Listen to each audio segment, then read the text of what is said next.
Graph questions are ones that we should not be getting wrong. These are, in my mind, the easiest points you can get. Now, I get why they seem hard, because it's a confusing passage maybe, and the choices seem similar. Maybe the graph is hard to read, but it shouldn't matter because it's really just about looking at different colored rectangles. So don't let these intimidate you. You want to get all of these graph questions right. So let's look at what we're told.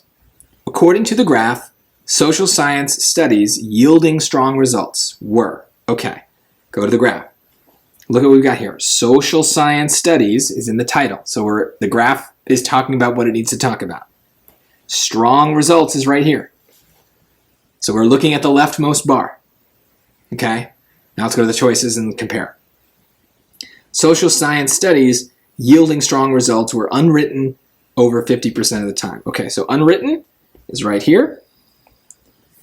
And that's going to be the light gray, which is not even 10%. So that's just wrong. Get rid of A. B, unpublished but written 50% of the time. So again, we can go here. So unpublished but written. So unpublished but written is the darkish gray. That's here.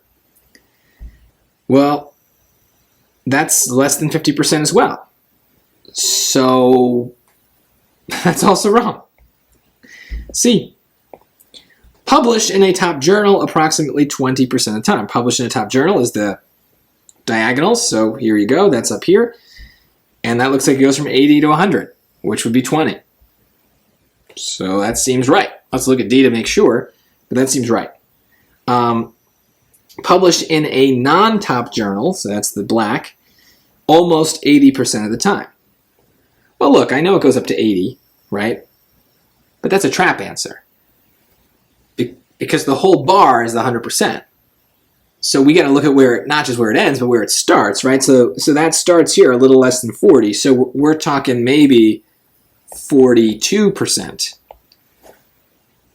The difference, how much space does that black bar take up? It gets to 80, but it starts at 38.